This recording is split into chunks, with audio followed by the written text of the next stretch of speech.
Hey folks, welcome to another episode of Straight Talk Whiskey. We're here with episode number 2 on aging your own whiskey, or whatever other spirit.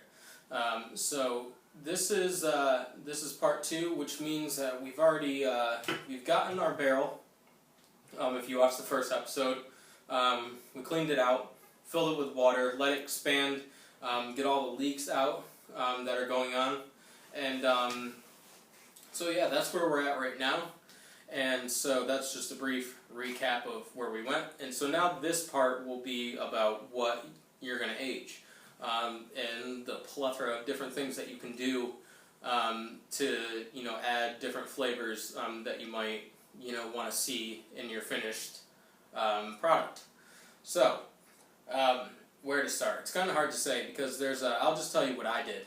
So basically what I did, I've got a 2-liter barrel here. If you didn't see the first episode, you can get a range from 1 to, you can probably get 56-gallon barrel if you want. It's up to you. I'm sticking with the small barrel.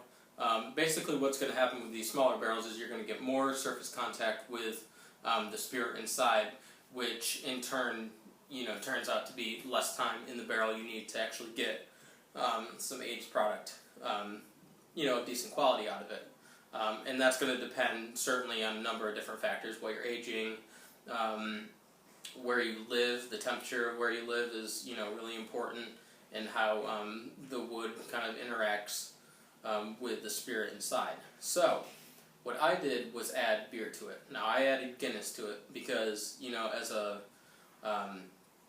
as a fan of beer, I tend to lean more towards the stouts, the darker beers, and that sort of thing, and I've always loved Guinness, and definitely the flavors that are associated with that. Some definitely like dark milk chocolate in there, a whole bunch of different things going on. Just this rich, kind of creamy, almost sort of milkshakey quality going on in there when you drink that. And certainly there's different variations of Guinness that you could experiment with.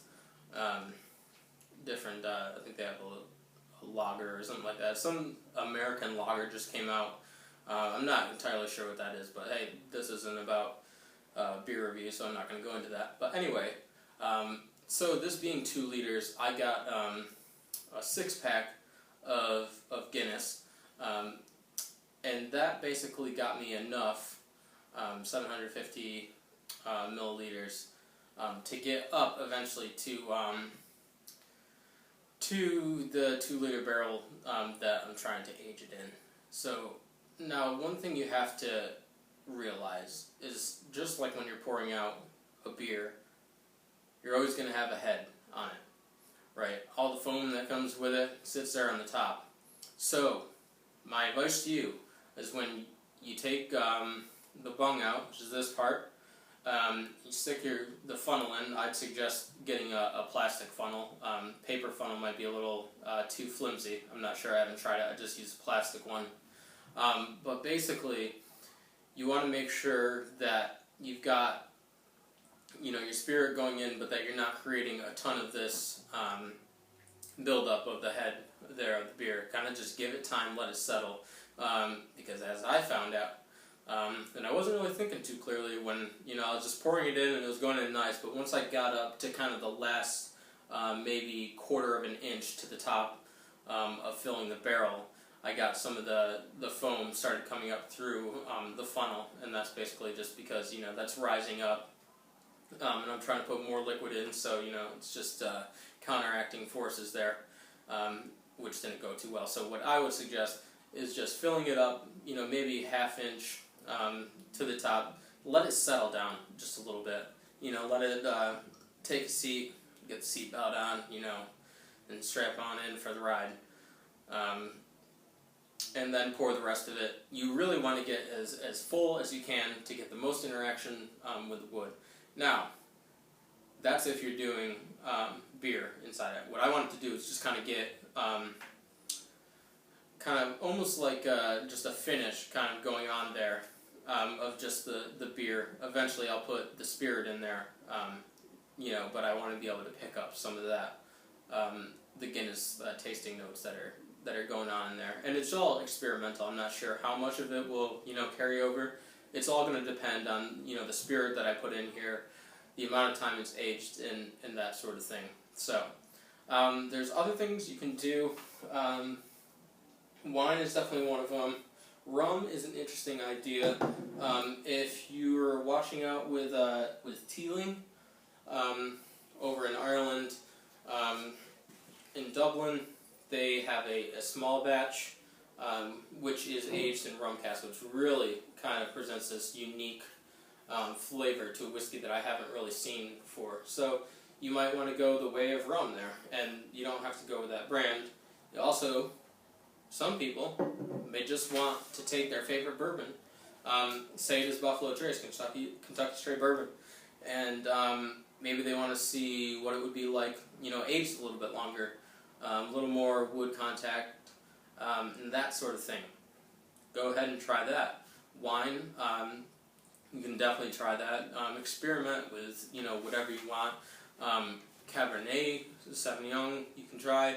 But then a lot of the dessert wines, which are common to most whiskey maturation, the Oloroso sherry, Madeira, and that sort of thing, the Fino sherry, all those types of more dessert and fruity wines are going to give you something a little more resemblant to like a Scotch, or some of the Irish whiskeys out there. So, it's just, it's up to you. There's also gin you can try. I've seen a gin finish on whiskeys before that have tasted, wonderful. So it's all about what you want to do. Because this is just kind of being a little, just a brief finish on this barrel, a little seasoning, if you will. It's not going to be in there as long as I'm going to age the spirit that goes inside of it. And so the one thing you want to remember, getting back to where I left off in the last segment, is when you go to empty this out, all the water that was in there, right, because we want the wood to expand and seal up all those holes in there. You can see some of the remnants in there. This isn't actually wet. There's a slight spillage of Guinness, like I told you about, which kind of solidified itself there on the barrel on the outside and stained a little bit, but that's fine. It's all part of the lore of the whiskey aging process. So don't be put off by that if that happens to you. But so empty it out. And one thing you don't want to do is have it be 15 minutes before you got to go to work and leave the house for the day. And you're like, oh, well, it's just expanded. I don't see any more leaks. Well, I've got the whole day. I'll be at work, and I don't want to just let it sit here. So you dump all the water out. And so you're good to go. When you come back, you're going to put your spirit inside of it. And then you come home later and you figure out that it's all dried up again.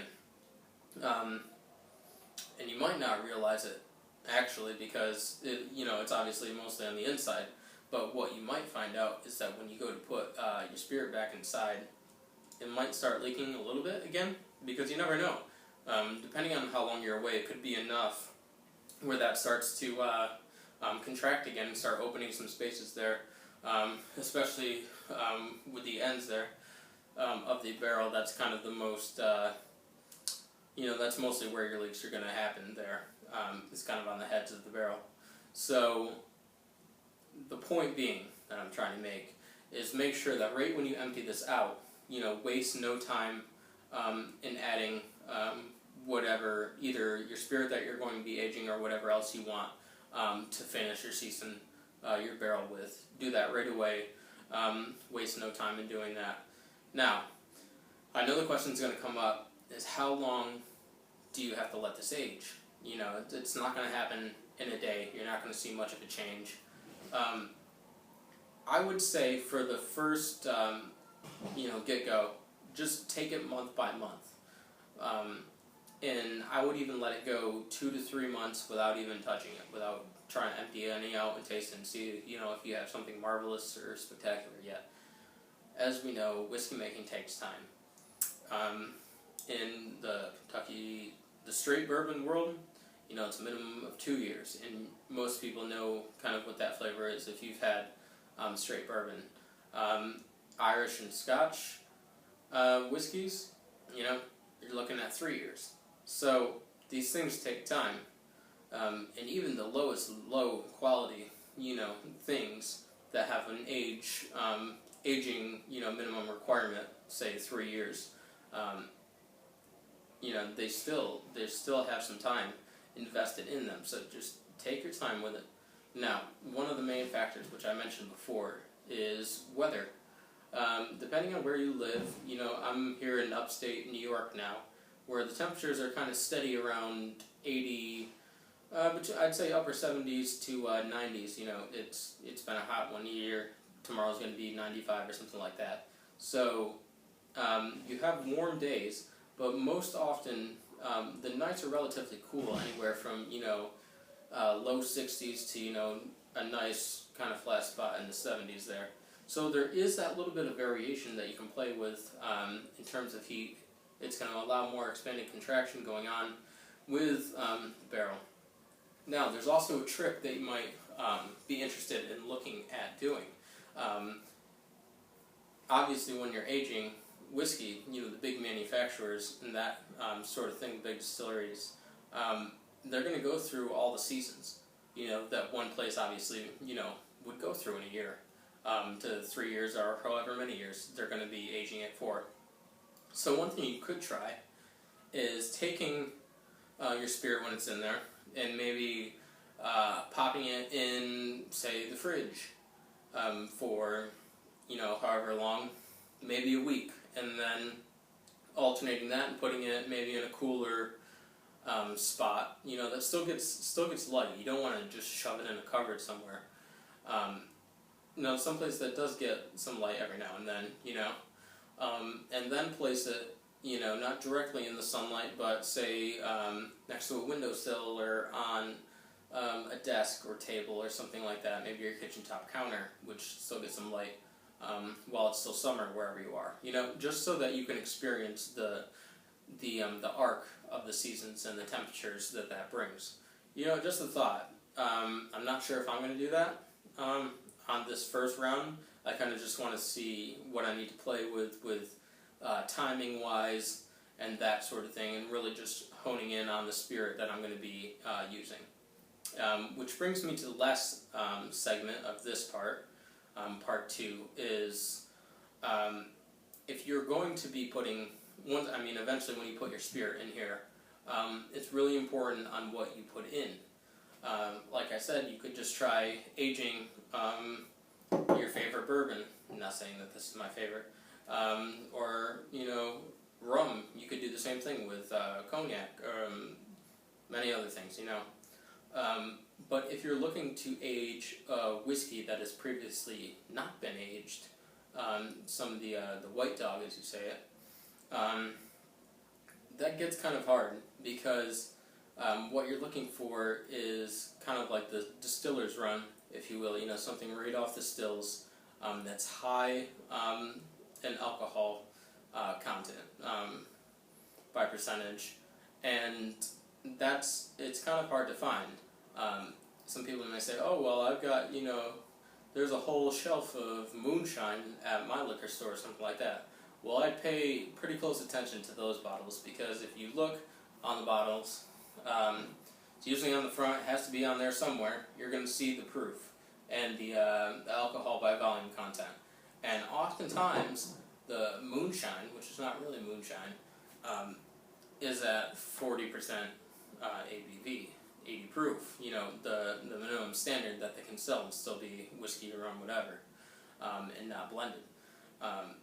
So what that means is you're not going to have that high alcohol content, upwards, way into the lower half of the hundreds, 100 proof range. So there are a few out there. I do believe, and what I'm trying to find is I believe that Buffalo Trace might have some like a White Dog Run, which runs in high proof. Wild Turkey might also have some, and so those kind of things are what I'm looking for. The best thing that you can do is find, maybe a local distillery, near you, and you might be able to find some of that White Dog yourself. That's just throwing that out there, that the high alcohol content is going to taper down in the barrel. So don't be surprised if you put Jack Daniel's, Old No. 7 into a small barrel like this and you age it. You might get some of those the woody vanilla and toasted notes, the dried nuts, that kind of thing. But it's going to be taken down a little bit on any heat or a lot of the spices that's going to be in there, because the wood is going to absorb some of that.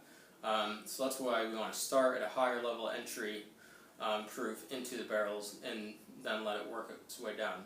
Because, how great would it be to have something that's, cask strength,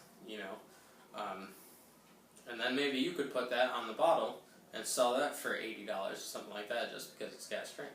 Who knows? I'm sure there's a bunch of legal things you have to do to do that, so don't tell anyone that I was, encouraging you to do that, because we don't need that kind of trouble. No, I'm just joking around. So, next week, there won't be another segment on this, because we're just, like I said before, just going to let it sit there, let it do its thing, let it age, and so that'll be going on, and maybe 2 months from now, maybe a month and a half, I'll try, just a little bit to see where it's at, and that sort of thing. That being only, the Guinness, the beer that's in there. Obviously, just kind of trying to see where that's at in terms of aging. But for me, it's a really warm summer. I might leave this 3 months, maybe 4 months, because I'm just looking for a little seasoning. I'm not looking to age Guinness, So, that's about it. Next week we'll be back on the whiskey reviewing trail. We'll have a nice bourbon for you. And until then, like I said last time, shoot me your comments. Any questions that you have, or if you are doing this right now at home, let me know how it's going. Let me know where you're at in the process. Anything that might be helpful to other people. Things that you've learned along the way. Feel free to share it, because that's what this is all about, this whole community of whiskey enthusiasts and spirit enthusiasts and the like. So, until then, have a good one, and see you next time.